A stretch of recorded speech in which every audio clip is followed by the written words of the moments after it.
Magnus struck him, thrice and thrice more, but even these wounds were not enough, and Harek did rise again. Though gore stained the snow, and his heart was broken, he faced the giant. Though his beard and hair were ablaze, skin blackened through eldritch flame, he did roar his hate of the Red Witch of Prospero. Once fell his right axe, and the giant did bellow. Twice fell its twin, and all gathered did stare amazed. Had Harek slain the father of 1,000 sorcerers? Nay, for the red giant had sworn the craven oaths of a traitor, and though he was rent and torn, death would not claim him. Clasping mighty Harek by the throat, he raised him up, and with a look from his baleful eye, he did murder a legend.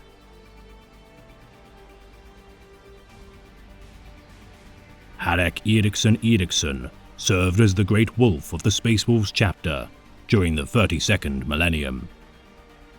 The second oldest Astartes of his chapter, with exception to their venerable dreadnoughts such as Björn the Fell-Handed and the Rune Priest Wormblade, Harek would lead his chapter for 3 Terran centuries. Clad in Terminator armor with a gleaming piece of sheet metal implanted into the right hemisphere of his skull, among his kin, the Great Wolf would be known as Ironhelm. Bearing the Iron Wolf as his heraldic symbol, Harek claimed the honor of the Space Wolves rested upon the shoulder of his great company, alike to the Iron Wolf's bearing of the mountains of Azerheim. A joyless yet dutiful leader, Harek Ironhelm would stand vigil upon his homeworld of Fenris during the invasion of the planet by the fell demon Primarch Magnus the Red. Seeking vengeance for the destruction of his own homeworld, Prospero, at the hands of the Space Wolves Primarch Leman Russ, Magnus the Red would lure the Space Wolves into a trap by harrying several Imperial worlds within the vicinity of the Space Wolves campaigns. Sickened by the Crimson King's actions, Harek would not allow the destruction of the innocents of the Imperium so lightly and begin his hunt for Magnus the Red. Arriving too late to the destruction of worlds such as Tadagon, Hromir, and Vreol, Ironhelm's crusade to destroy the Thousand Sons Primarch would be fueled to the point of obsession. Searching the worlds in proximity to the Eye of Terror, Harek would discover the Thousand Sons' base of operations upon the world of Gangava and launch a full-scale assault to remove such a stain of heresy from the galaxy. Falling for Magnus's distraction, Harek would realize too late that the Thousand Sons had launched an assault of Fenris. Besieging the Space Wolves' fortress monastery, the Ayet, or Fang to outsiders, a skeleton contingent of the chapter would defend their hearth under the guidance of their long-rested venerable dreadnought, Björn. With their chapter patriarch in command, the Space Wolves would defend the innermost chambers of the Fang and allow for the Scout Marines under the command of Hakon Blackwing to relay their plight to Harek Ironhelm. Arriving at Gangava with Harek apprised of the siege of Fenris, he would command an orbital purge of the renegade successors of the chapter, the Wolf Brothers, recently discovered upon the surface, before recalling his forces to return to the Ayet.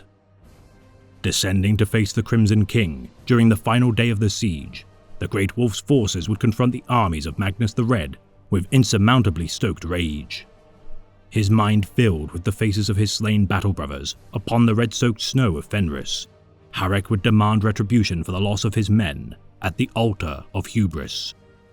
Personally dueling Magnus, Harek Ironhelm pummeled the demon Primarch with his power fist over and over against the rocks of the Ayet, until the Crimson King cried out in screams of agony, not heard since his battle against the Wolf King himself. Absorbing the punishment inflicted by the Great Wolf, Magnus would retaliate and slay Harek Ironhelm.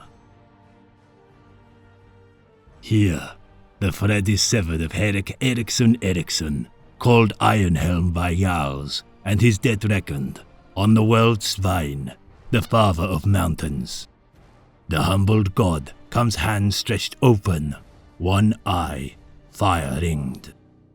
And let it be said, brother, let this be recorded. The betrayer of old crippled son of the Allfather extends his arm. his gaze Hellwinter cold. And Ironhelm, master of the wolves of Fenris, with fangs weighted, laughs like sunrise. Relieved to have inflicted great wounds upon the Crimson King, Harik Ironhelm would die, knowing his homeworld had been saved. The Space Wolves had reinforced the Aet during the duel, and now entrenched within their fortress monastery, would be impossible for the wounded Primarch to root out. Culling the invaders to their sacred halls, the Space Wolves' actions would allow the Aet to endure. Withdrawing from the battle, the Thousand Sons could not stand against the rallied might of the Sons of Russ on their own soil. Wolflord Avek Hjalskar would ascend to the rank of Great Wolf in the place of Harik, and with the discovery of Ironhelm's body, he would be interred upon a shrine where he fell in battle. Now a site of pilgrimage to test the faithful of the chapter, and a reminder of his blindness to the Crimson King's manipulations. Never again would the Vilka Fenrika be drawn into such a costly war. Yet it is said that Harik's spirit stirs among the temple of his glory, with many aspirants to the chapter beseeching the spectre of the Great Wolf for guidance. His warnings to those who reach his shrine to never fall for the enticements of chaos, aiding his proud chapter's duty to face the overwhelming darkness of the galaxy, even in death.